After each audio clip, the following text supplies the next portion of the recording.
Good morning aspirants, welcome to our YouTube channel. आज हम अपने करंट अफेयर की सीरीज में आपके लिए एक नया इंटरनेशनल रिलेशन से जुड़ा टॉपिक लेके आए हैं जिसका नाम है इंडो पैसिफिक इकोनॉमिक फ्रेमवर्क। आज हम जानेंगे कि आखिर ये इंडो पैसिफिक इकोनॉमिक फ्रेमवर्क है क्या, कब इसे लॉन्च किया गया, किस कंट्री ने इसे लॉन्च किया, क्या इसका सिग्निफिकेंस है उस कंट्री के लिए भी, इस वर्ल्ड के लिए भी, और स्पेशली इंडिया के लिए इसका क्या सिग्निफिकेंस, इसके क्या फायदे और नुकसान हैं, आज हम इस वीडियो में देखेंगे। तो हमारा एक Indo Pacific economic framework launch किया गया ऑन मई 23, 2022 को before quad leaders summit in Tokyo. तो क्वाड लीडर्स की एक समिट हुई थी टोक्यो जापान में, जहां पर हमारे जो क्वाड लीडर्स है, जो हमारा एक इनफॉर्मल स्ट्रैटेजिक ग्रुपिंग है of India, Australia, Japan and USA, उसकी मीटिंग से पहले यूएसए के प्रेसिडेंट जो बाइडेन ने एक नया फ्रेमवर्क लॉन्च किया जिसका नाम था इंडो पैसिफिक इकोनॉमिक फ्रेमवर्क। तो क्वाड लीडर्स जो हमें पता है कि एक इनफॉर्मल स्ट्रैटेजिक ग्रुपिंग है।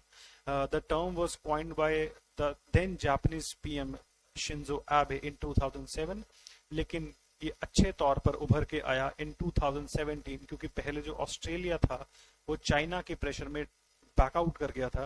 तो आफ्टर 2017 इसे क्वाड 2.0 का नाम दिया गया, जिसके बाद हर साल इसकी एक बाय एनुअल मीटिंग रखी जाती थी। तो उसकी समिट से पहले इन टोक्यो जो हमारे प्रेसिडेंट थे यूएस के जो बाइडेन, उन्होंने एक नया फ्रेमवर्क लॉन्च कर दिया, इसका नाम था economic Pacific Indo Pacific economic framework. जो आपका इंडो पैसिफिक इकोनॉमिक फ्रेमवर्क है, यूएस ने इसे एक नए रीजनल इकोनॉमिक कॉपरेशन एग्रीमेंट के नाम पे लॉन्च किया है after the banking out from TPP, जो ट्रांस पैसिफिक पार्टनरशिप है, उसमें से बाहर आने के बाद, और रीजनल कॉम्प्रिहेंसिव इकोनॉमिक पार्टनरशिप जो चाइना लेड एग्रीमेंट है उसमें ना जुड़ने के बाद अपना ही एक इकोनॉमिक पैक्ट लेके आए हैं जिसका नाम है IPEF। तो it is touted as a substantial step by the US as part of the decade-old Pivot to Asia framework is a declaration of collective desire to make Indo-Pacific an engine of global economic growth। तो जो आपका Indo Pacific region है वहां पे एक अच्छी economic growth के लिए IPF को लाए हैं।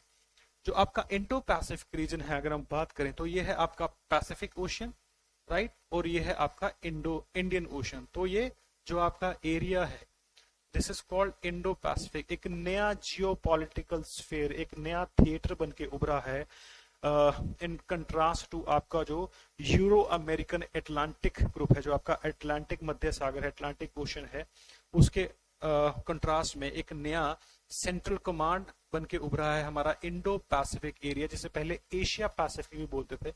तो यूएस की एक पॉलिसी भी है, जियोपॉलिटिकल पॉलिसी, जो मिलिट्री और डिप्लोमेटिक एफर्ट्स रखती है इन एरियाज के लिए है, जो आपके इंडो पैसिफिक है, जो आपका इंडो रीजन है, इंडियन ओशन वाला, और आपका जो पैसिफिक रीजन है ये वाला। तो इसके सराउंडिंग जो कंट्रीज हैं, इन एरियाज को इंडो पैसिफिक बोलते हैं। तो यहाँ पे अच्छी पहुंच बनाने के लिए अपनी स्पेशली इन इकोनॉमिक ग्रोथ, तो ट्रेड के बेसिस पे यूएस एक नया IPEF एग्रीमेंट लेके आया है। अब बात करते हैं इसकी प्रपोज डायमेंशंस की, आखिर कितने मेंबर्स जो हैं इसके पार्ट हैं और क्या क्या इसकी डायमेंशंस हैं। जो आपका IPF है, इसमें आपके 13 मेंबर्स हैं, जिसमें से एक है यूएस, और उसके बाद 12 कंट्रीज उसके साथ हैं जिन्हें डजन बेकर्स या बेकर्स डजन भी बोला जाता है, जिसमें आपका Australia, Brunei, India, Indonesia, Japan, South Korea जिसे आप रिपब्लिक ऑफ कोरिया भी बोलते हैं, Malaysia, New Zealand, Philippines, Singapore, Thailand, Vietnam, and the 13th country United States, and they together account for 40% of the world's GDP। तो 40% जो world GDP है इन 13 countries में लाया करती है। सोचने वाली बात यह है कि क्योंकि इस पैक्ट को चाइना के रीजनल कॉम्प्रिहेंसिव इकोनॉमिक पार्टनरशिप या फिर TPP, जिसमें चाइना की एंट्री हो चुकी है, उसके अगेंस्ट देखा जा रहा है। तो चाइना तो इसमें नहीं है, लेकिन the arch rival of China, that is Taiwan in this region, is again not part of your IPEF। तो क्वेश्चन अगर आपको प्रीलिम्स में भी आ सकता है जिसमें ताइवान भी ऑप्शन में होगा, क्योंकि ताइवान एक बहुत ही ऑब्वियस ऑप्शन बन रहा है, क्योंकि ये चाइना के अगेंस्ट है एक तरह से, जिसमें हम चाइना को नहीं ले रहे, है ना। तो सभी के, और यूएस लेड है, तो ऑब्वियस एक थिंकिंग बनती है कि ताइवान तो इसका पार्ट होगा, लेकिन अभी तक Taiwan is not part of IPF, जबकि ये चाइना के अगेंस्ट एक रीजनल इकोनॉमिक कोऑपरेशन एग्रीमेंट है। तो इसके 4 पिलर्स हैं जिसपे काम करेगा। The first is connected economy. Connected economy में आएगी हमारी डिजिटल इकोनॉमी, आपके डाटा फ्लोज, आपका डाटा लोकलाइजेशन एंड आपके स्टैंडर्ड्स को ये सेट करेगा, जैसे आपके एनवायरमेंटल स्टैंडर्ड्स या फिर आपके लेबर स्टैंडर्ड्स या फिर आपके कॉर्पोरेट अकाउंटेबिलिटी के स्टैंडर्ड्स उन कंट्रीज में, राइट। तो फर्स्ट इज कनेक्टेड इकोनॉमी। तो आपकी इकोनॉमी को जोड़ने के लिए, स्पेशली डिजिटल इकोनॉमी को जोड़ने के लिए, आपके ई कॉमर्स को जोड़ने के लिए, ताकि जो स्मॉल एंड मीडियम इंडस्ट्रीज हैं उनको फायदा पहुंच पाए इन कंट्रीज में जो इसका पार्ट बनेगी। Second is your resilient economy. Resilient economy, resilience रहे, आपकी जो सप्लाई चेन है इन कंट्रीज में वो बनी रहे, उसमें कोई डिसरप्शन ना आए, और इन केस उसमें कोई डिसरप्शन आने वाली है तो उसको हम पहले ही एंटीसिपेट कर सकें, जान सकें कि हाँ जी यहाँ पे डिसरप्शन आ सकती है। एक अर्ली वार्निंग सिस्टम बन जाएगा उसका, एक आपके मिनरल सप्लाई चेन का एक मैप बन जाएगा, ताकि उसको हम पहले से ही एंटीसिपेट करें कि ये इस तरह की डिसरप्शंस जो है आपकी हो सकती है। तो रेजिलिएंट चलती रहे, कोई प्रॉब्लम ना आए आपकी इकोनॉमी, आपकी जो सप्लाई चेन्स हैं, जो वैल्यू एडिशन चेन्स हैं, वो यूनिफॉर्म प्रॉपर तरीके से चलती रहे। तो सेकंड इसका इंपॉर्टेंट कंपोनेंट है इज रेजिलिएंट इकोनॉमी। थर्ड जो इसका इंपॉर्टेंट पिलर है that is clean economy. Clean economy जिसमें आपका आता है decarbonisation, renewable energy and efficiency standards. जो आपका क्लाइमेट कमिटमेंट्स हैं कंट्रीज की, जैसे हमारा इंडिया की एक क्लाइमेट कमिटमेंट है पेरिस क्लाइमेट डील को लेके कि हम जो अपना कार्बन डाइऑक्साइड का जो लेवल है उसको 33 to 35% कम कर देंगे 2005 लेवल से अप टू 2030, राइट। जो आपकी ग्रीन हाउस गैसेस है उनसे रिलेटेड है, जैसे मिथेन जो है उसकी कंसंट्रेशन को कम करना है, या फिर आपके जो फॉसिल फ्यूल्स हैं उनको कम करके आपके रिन्यूएबल एनर्जी के जो रिसोर्सेज है उनको ज्यादा करना है, जिसमें उसमें भी हमने कमिटमेंट किया कि हमारी जो 40% एनर्जी है बाय 2030 हम अपने रिन्यूएबल एनर्जी से प्रोड्यूस करेंगे, रिन्यूएबल रिसोर्सेज से प्रोड्यूस करेंगे। तो this is your third clean economy, जो इसका थर्ड पिलर है। और जो इसका फोर्थ इंपॉर्टेंट पिलर है that is fair economy. Fair economy जिसमें आपकी एंटी ब्राइबरी, आपकी एंटी मनी लॉन्ड्रिंग, जो आपके टैक्स है उसकी अच्छे से एनफोर्समेंट हो चुके, और इन केस टैक्स हेवन वगैरह वाला काम कोई कंट्री करती है या या मनी लॉन्ड्रिंग करती है, तो उस केस में जो यूएन जो स्पेसिफाइड स्टैंडर्ड्स हैं उसके तहत उन कंट्रीज को और उनकी अथॉरिटीज को पनिशमेंट मिलनी चाहिए। तो ये फोर्थ इंपॉर्टेंट पिलर है। हम देख पा रहे हैं कि ये जो एग्रीमेंट है आपका आईपीईएफ, ये मार्केट्स को कनेक्ट कर रहा है आपस में।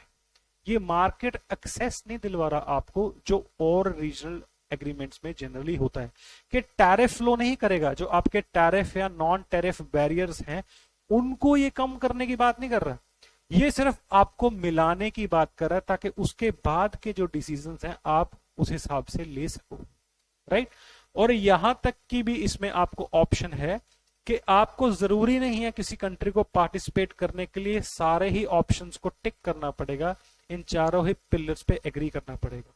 वो इनमें से कोई एक पिलर पे भी एग्रीमेंट कर सकता है, लेकिन उस एक पिलर के सारे ऑप्शन पे, जो उस एक पिलर की सारी कमिटमेंट्स हैं वो उस कंट्री को फॉलो करनी पड़ेगी। तो बेसिकली मार्केट एक्सेस दिलवा रहा है, आपको मिलाने की कोशिश कर रहा है, लेकिन जो आपके नॉन टैरिफ या टैरिफ बैरियर्स हैं इन सब में जो है यूएस अब उलझना नहीं चाह रहा, और इसका भी एक कारण है, हम जानेंगे नेक्स्ट। तो ये था आपका प्रोपोज्ड डायमेंशंस ऑफ आईपीएफ, जिसमें 13 कंट्रीज थी और ये 4 पिलर्स आपके थे।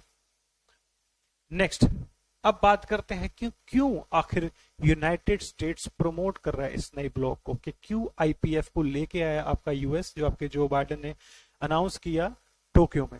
सबसे पहला तो है पिवट टू एशिया प्रोग्राम के, जो आपका इंडो पैसिफिक रीजन है, जो अभी हमने देखा as a geographic construct including America.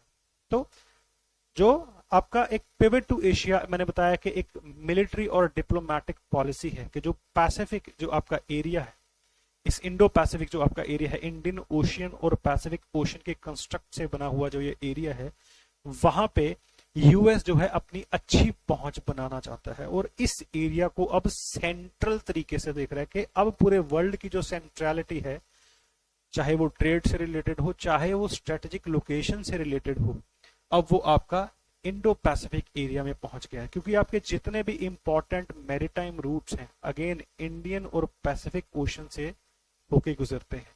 तो यहां पे अपने आप को दोबारा उभरता हुआ देखने के लिए यूएस जो है प्रमोट कर रहा है इस आईपीएफ को।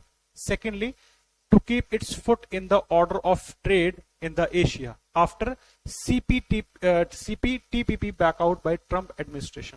तो आपकी जो comprehensive and progressive trans Pacific partnership थी, ट्रंप एडमिनिस्ट्रेशन ने उससे बैकआउट कर दिया, तो उसके बाद किसी भी बड़ी ग्रुपिंग्स में यूएस आपके इंडो पैसिफिक रीजन में नहीं दिख रहा था।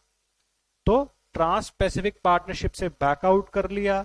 China led regional comprehensive economic जो पार्टनरशिप है आरसीईपी, उसमें आप पार्ट नहीं ले रहे, ना ही चाइना के बेल्ट एंड रोड इनिशिएटिव में आप पार्ट ले रहे हैं, ना ही किसी और ग्रुपिंग्स में लाइक आशियान वगैरह में आप पार्ट ले रहे हैं, लेकिन आपको भी चाहिए कि यहाँ पे आप ट्रेड अच्छे से कर पाओ, तो उसके लिए भी यूएस इस ब्लॉक को जो है प्रोमोट कर रहा है। Third is geopolitical edge over China and against RCEP, जो हम शुरू से डिस्कस करते आए हैं कि जो आपकी स्ट्रैटेजिक कन्फ्रंटेशन थी चाइना के साथ, जो बाइडेन के प्रेसिडेंट बनने के बाद जो आपकी स्ट्रैटेजिक कन्फ्रंटेशन थी वो इस एरिया में हो गई है कम, लेकिन अब जो कन्फ्रंटेशन बढ़ गई है दैट इज इकोनॉमिक कन्फ्रंटेशन के अब जो बाइडेन जो है चाइना को इकोनॉमिक फ्रंट पे कन्फ्रंट करना चाहते हैं, उलझना चाहते हैं उनके साथ, ना कि स्ट्रेटेजिक फ्रंट पे, क्योंकि उनको पता है कि उसका कोई रिजल्ट नहीं निकलेगा। अगर कहीं पे अपनी बढ़त बनानी है तो आपको सॉफ्ट पावर का इस्तेमाल करना पड़ेगा और इंडो पैसिफिक कंट्रीज के साथ आपको ट्रेड बढ़ाना पड़ेगा ताकि आपकी सॉफ्ट पावर इन कंट्रीज में बढ़ सके और चाइना को आप अच्छे से कन्फ्रंट कर पाओ और दबा पाओ इस एरिया में, ताकि अगेन जो रीजनल सुपर पावर है दोबारा यूएस बन के उभरे इन एरियाज में। तो थर्ड जो आपका पॉइंट था that is geopolitical edge over China and against RCEP. Third, fourth जो अभी जिसकी मैं बात कर रहा था कि हम बात करेंगे, US itself is deeply divided on the free trade issues, lessons learn from the TPP. बहुत ही इंपॉर्टेंट लेसन्स लर्न किए ट्रांस पैसिफिक पार्टनरशिप से यूएस ने, कि ट्रांस पैसिफिक पार्टनरशिप ज्वाइन करने के बाद यूएस ने अपने टैरिफ और नॉन टैरिफ जो आपके बैरियर से उनको कर दिया कम, जिससे इस एरियाज में, इन एरियाज में, इंडो पैसिफिक एरियाज में जो ट्रांस पैसिफिक पार्टनरशिप वाली कंट्रीज थी वहां से जो इंपोर्ट्स यूएस जा रहे थे उनमें लगभग 80% से भी ज्यादा इंपोर्ट्स पे किसी भी तरह का बैरियर नहीं लग रहा था, लेकिन बाकी कंट्रीज डेवलपिंग स्टेटस के नाम पे यूएस से आने वाले एक्सपोर्ट्स के ऊपर अलग अलग तरह के बैरियर्स लगा रहे थे। यानी कि यूएस का एक्सपोर्ट हो गया था कम, इंपोर्ट हो गया था ज्यादा, और वो भी सब्सिडाइज्ड इंपोर्ट, जो कि जिन वैल्यू चीजों की वैल्यू उनके खुद के वहां पे जिस चीज का उत्पाद हो रहा है, प्रोडक्शन हो रही है, उससे भी कम हो गई, वहां पे मिलने लगी। तो एक बैकलैश शुरू हो गया यूएस के अंदर इंडस्ट्रीज का कि आप ये क्या कर रहे हो, हमारे यहाँ से जॉब्स भी चली जाएंगी और हमारी प्रोडक्शन भी खत्म हो जाएगी। तो बहुत ही इंपॉर्टेंट लेसन लर्न किया ट्रांस पैसिफिक पार्टनरशिप से यूएस ने, that is why the Trump administration backed out from TPP. तो इसीलिए अब इस ब्लॉक के अंदर यूएस जो है आपको मार्केट एक्सेस सिर्फ उन जो टाइज हैं, आपके इकोनॉमिक टाइज है, सिर्फ उसके नाम पे दिलवा रहा है, एक स्टैंडर्ड सेट कर रहा है कि इन स्टैंडर्ड्स पे आप ट्रेड कीजिए, लेकिन वो आपको अब ये नहीं बोल रहा कि इतने % आपको टैरिफ या नॉन टैरिफ आपके जो बैरियर्स हैं वो कम करने पड़ेंगे, अपने बॉर्डर्स को है इतना ज्यादा सील करना पड़ेगा, लूज करना पड़ेगा, इस बारे में कोई बात नहीं कर रहा। वो सिर्फ एक्सेस दिलवाना चाहता है, आपके टाइज, इकोनॉमिक टाइज या ट्रेड टाइज बढ़ाना चाहता है अब, लेकिन वो इस सब की बात नहीं करता। और यही कारण है कि यूएस इस नए ब्लॉक को प्रमोट कर रहा है, क्योंकि वो इस तरह के ब्लॉक्स में अब जाना नहीं चाहता जहां पे उसकी खुद की डोमेस्टिक इंडस्ट्रीज को किसी भी तरह का नुकसान हो। नेक्स्ट, क्लाइमेट चेंज कमिटमेंट्स, क्योंकि इसका एक इंपॉर्टेंट पिलर है क्लीन इकोनॉमी, जिसमें हमने डीकार्बनाइजेशन, आपके रिन्यूएबल एनर्जी इंफ्रास्ट्रक्चर की बात की, आपके एफिशिएंसी स्टैंडर्ड्स की बात की। तो अगेन आपका जो क्लाइमेट चेंज कमिटमेंट्स हैं specially for developed countries like US, वो भी पूरी हो रही हैं। तो अगेन ये भी एक रीजन है। Next is complements the Quad plus process, कि अब जो यूएस है और जो क्वाड दूसरी कंट्रीज हैं इंडिया, ऑस्ट्रेलिया एंड जापान, वो चाहती हैं कि अब ये जो प्रोसेस है वो क्वाड प्लस प्रोसेस बन जाए, कि स्ट्रैटेजी के साथ एक इकोनॉमी भी बन जाए और धीरे धीरे वो भी बाद में स्ट्रैटेजिक हमें काम देगी जब आपके इकोनॉमिक इंटरेस्ट एक जैसे हो जाएंगे लाइक माइंडेड कंट्रीज के। तो इस क्वाड से हम बाहर निकल के देखें, क्वाड प्लस प्रोसेस बनाए जिसमें ये 4 देश तो हो ही, उसके साथ वो और कंट्रीज जो आपकी हैं साथ में वो भी हो, 8-9 कंट्रीज जिसके साथ ये ब्लॉक कंप्लीट होगा, राइट। तो क्वाड प्लस प्रोसेस भी एक इसका पार्ट है। तो इस वजह से जो यूएस है आपका प्रमोट कर रहा है इस ब्लॉक को। अब बात करते हैं कि इसका इंडिया के लिए क्या सिग्निफिकेंस है, क्या फायदे हैं और क्या नुकसान है हमारे भारत देश के लिए इस ब्लॉक का पार्ट बनने में। सबसे पहले बात करते हैं फायदों की। अगर मैं फायदा देखूं तो opportunity to be part of value chain, क्योंकि 50% जो हमारा ट्रेड है भारत का, इट इज सेंटर्ड या फिर concentrated in the Indo Pacific region. तो हमारे लिए इस ग्रुपिंग का पार्ट बनना बहुत ही अच्छी चीज है, क्योंकि 50% जो हमारा ट्रेड है वो अभी भी इंडो पैसिफिक रीजन में ही कंसंट्रेटेड है, चाहे वो जापान की ऑटोमोबाइल इंडस्ट्री के साथ हो, ऑस्ट्रेलिया की कोल इंडस्ट्री के साथ हो, या फिर आसियान नेशंस की इलेक्ट्रॉनिक्स या फिर अदर इंडस्ट्रीज के साथ हो, right. Second is against China, obviously जहां पे चाइना होगा हम भी नहीं जाना चाहेंगे, क्योंकि चाइना के साथ हमारी भी नहीं बन रही, हर तरह से कन्फ्रंटेशन हो रही है। चाहे हमारा बायलेटरल ट्रेड अच्छा है, लेकिन उस केस में भी हम इंपोर्ट ज्यादा कर रहे हैं, एक्सपोर्ट नहीं कर पा रहे। तो चाइना अगर यहाँ पे आ गया तो चाइना वही हरकतें करनी शुरू कर देगा कि अपने एक्सपोर्ट्स को ज्यादा कर देगा और आने वाले इंपोर्ट्स को कम कर देगा। तो अगेंस्ट चाइना है, राइट। तो ये भी हमारे लिए एक बहुत अच्छा फैक्टर है इसको ज्वाइन करना। Third is boost India's position as net security provider in the world order, क्योंकि अब उसका नाम एशिया पैसिफिक से हट के इंडो पैसिफिक हो गया है। इसका मतलब साफ साफ ये है कि यूएसए भी आपके इस रीजन में इंडिया को एक नेट सिक्योरिटी प्रोवाइडर की आंखों से देखता है कि अगर यहाँ पे मैरीटाइम रूट्स को कोई खतरा हुआ तो यहाँ पे एक स्ट्रॉन्ग कंट्री बैठी है इंडिया, जो इस ट्रेड को बचाने के लिए, इन मैरीटाइम रूट्स को प्रोटेक्ट करने के लिए हमारी हेल्प कर सकती है। और इस रीजन में और भी जो छोटी मोटी आसियान कंट्रीज या फिर हमारे साउथ एशिया या साउथ ईस्ट एशियन कंट्रीज है, उनकी भी ट्रेड को प्रोटेक्ट करने में एक नेट सिक्योरिटी प्रोवाइडर का काम इंडिया कर सकता है, और इंडिया की इमेज इस कॉर्पोरेशन से और ज्यादा उभर के आ सकती है पूरे वर्ल्ड के सामने। तो ये भी एक पॉजिटिव है, एक प्रो है हमारे लिए सिग्निफिकेंस ऑफ इंडिया। अगर मैं बात करूं नेगेटिव्स की, तो सबसे पहला इशू डाटा लोकलाइजेशन। हमारा इंडियन स्टैंडर्ड जो हमारे रूल्स हमने बनाए हैं, और हम एक डाटा प्राइवेसी बिल भी लेके आ रहे हैं, आपका डाटा प्रोटेक्शन बिल भी लेके आ रहे हैं पार्लियामेंट में, जो जा चुका है लेकिन पास होके भी नहीं आया। तो उसमें हम बात कर रहे हैं डाटा लोकलाइजेशन की, कि हमारे इंडियंस का जो डाटा है वो इंडिया के ही सर्वर्स में स्टोर होना चाहिए, हमें अपना डाटा बाहर नहीं भेजना। लेकिन क्योंकि यूएस जो है इसमें डिजिटल इकोनॉमी की बात करता है, डाटा फ्लोज की बात करता है, तो वहां पे एक सबसे बड़ा इशू जो उभर के बार बार आ रहा है वो है डाटा लोकलाइजेशन, राइट।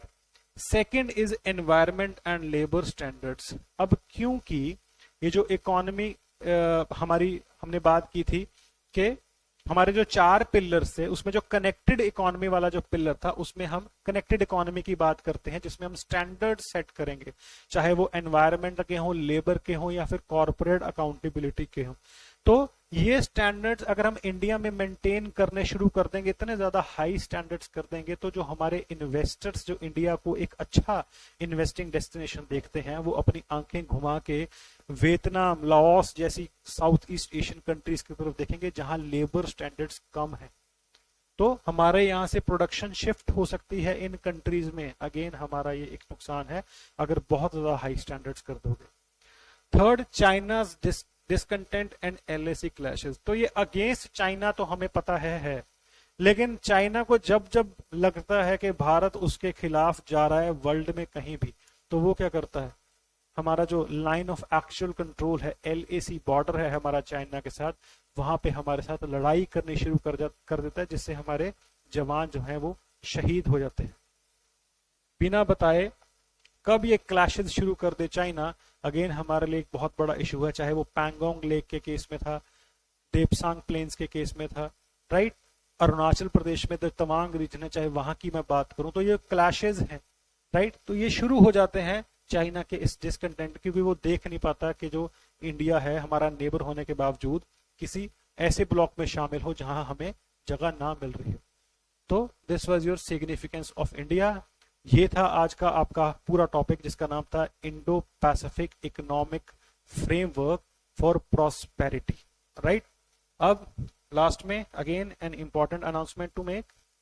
हम निम्बस इंस्टीट्यूट में एक नया बैच स्टार्ट करें, that is from 11th of July. दोनों ही मोड्स में अवेलेबल है, ऑनलाइन मोड में भी और ऑफलाइन मोड में भी। तो आप जिस भी मोड में इच्छुक हो, जो आपको पसंद हो, वैसे आप कोचिंग ले सकते हैं फॉर HAS एंड IAS।